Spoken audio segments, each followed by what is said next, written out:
ABC General Hospital spoilers reveal that there are moments in Port Charles when the tension does not erupt all at once, but instead tightens slowly, like a wire being drawn too thin. What is unfolding now between Sidwell, Ava, and Nina feels exactly like that, quiet at first, almost polite until the truth lands and everything fractures. The shock does not come from a gunshot or a public scandal. It comes from a revelation, a calculated one. Sidwell understands something fundamental about both Ava and Nina. They are not weak women. They do not crumble easily. They do not beg for reassurance. They survive. They calculate. They protect what is theirs. And because of that, the only way to divide them is not through gossip or petty jealousy, but through something far more dangerous: conflicting interests. The truth he drops is not accidental.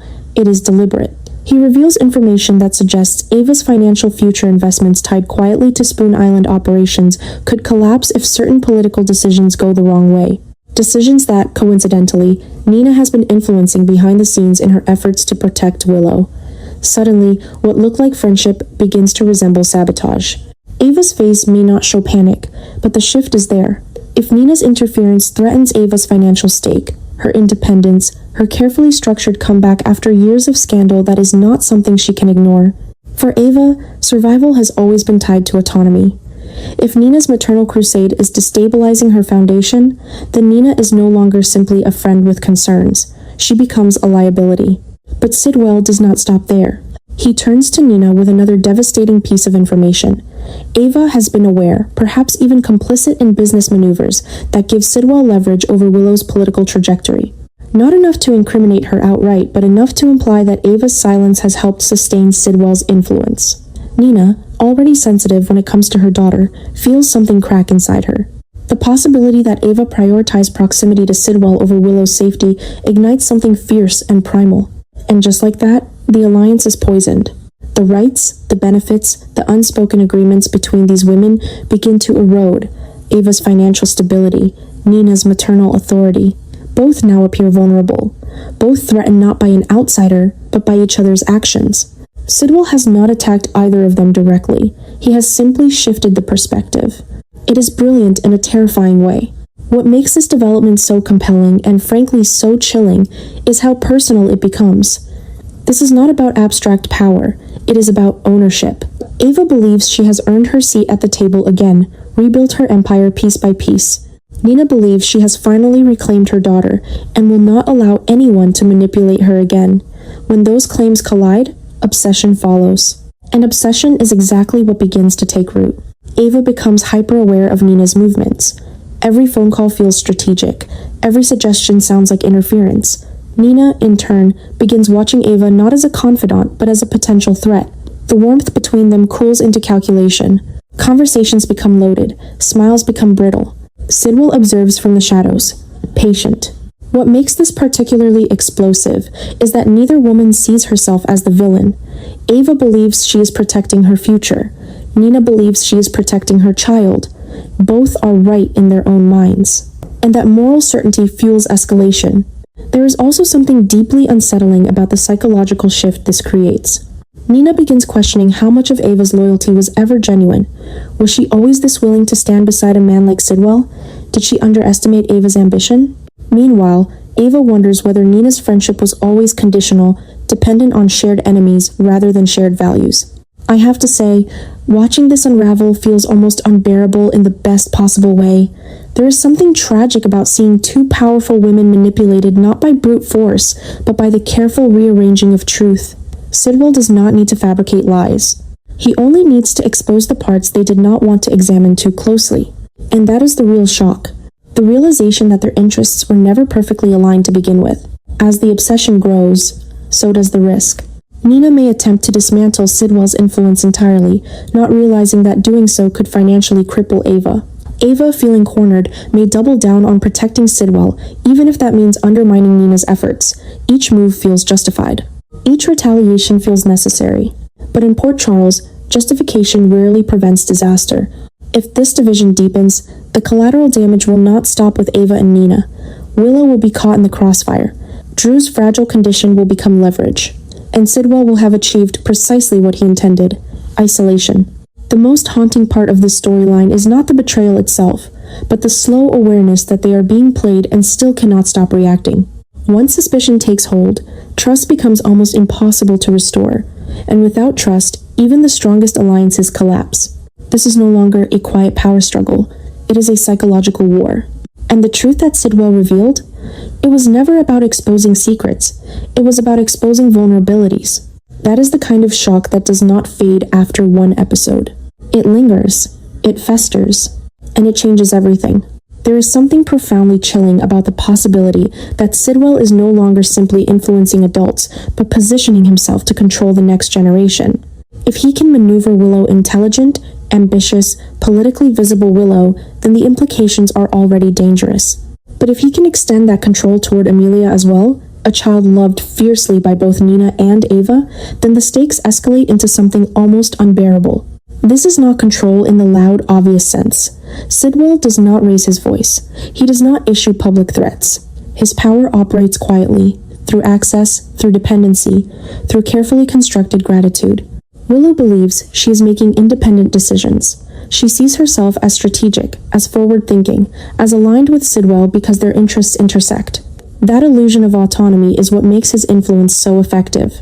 If she does not recognize manipulation, she cannot resist it. And Amelia's sweet, vulnerable Amelia represents something even more fragile. Children do not need to understand politics to be affected by it. All Sidwell would need is proximity, a role as benefactor, a presence framed as protector. If he positions himself as someone who supports the family, someone who provides stability during chaos, he inserts himself into emotional infrastructure. Once embedded there, extraction becomes nearly impossible without collateral damage. For Nina, the realization would hit like a physical blow.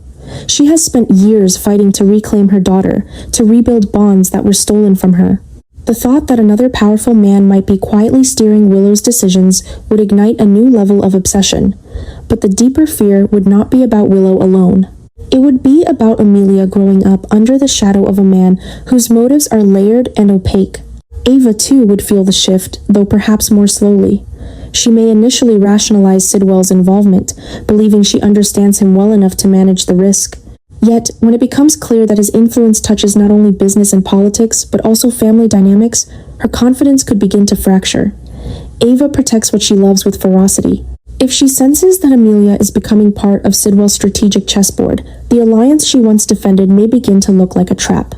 This is where the adjustment in the story becomes profound. The conflict is no longer about adult rivalries or financial leverage. It becomes about guardianship, about legacy, about who shapes the values and loyalties of children who cannot yet see the forces around them. That shift changes everything. Nina and Ava may find themselves forced into uneasy alignment, again not because they trust each other fully, but because the alternative is unacceptable. Yet even that alignment is fragile. Sidwell thrives in fragmentation. If he can convince Willow that Nina is overreacting, that Ava is paranoid, that he alone offers clarity and opportunity, he deepens the divide. And if he can maintain a benign image in Amelia's eyes, he secures a foothold that will be difficult to dislodge later. What makes this storyline especially unsettling is the psychological undertone. Control here is not brute force, it is narrative control. Sidwell shapes how events are interpreted. He reframes warnings as hysteria. He reframes suspicion as jealousy. He reframes his own ambition as generosity. The more he normalizes his presence, the less obvious his manipulation becomes. The obsession that grows out of this is not irrational, it is instinctual. Nina begins watching every interaction between Willow and Sidwell with sharpened attention.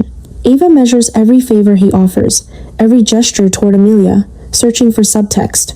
They may disagree on tactics, but they share a mounting dread that the next generation is being quietly positioned inside someone else's design.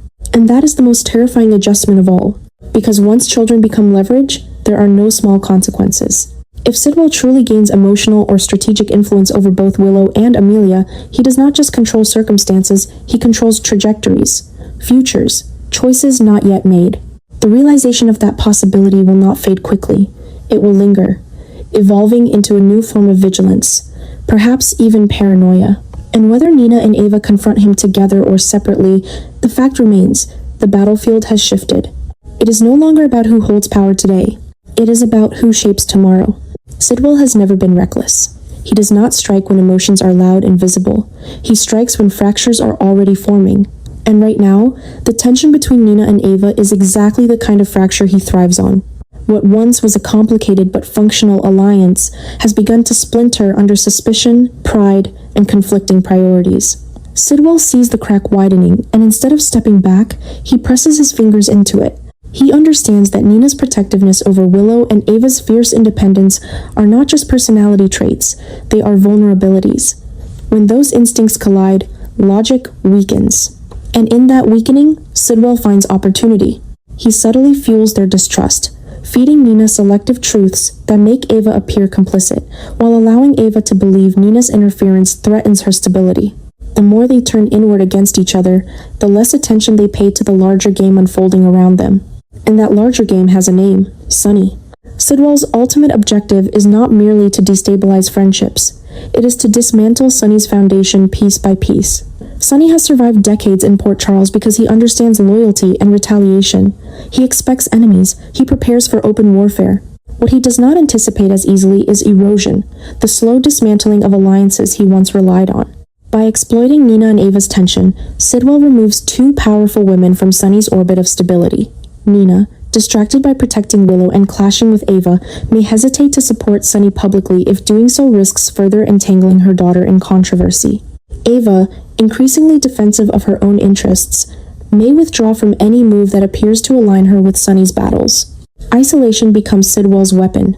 Meanwhile, Sunny begins to feel the shift without fully seeing its source. Business arrangements become unstable. Political leverage weakens.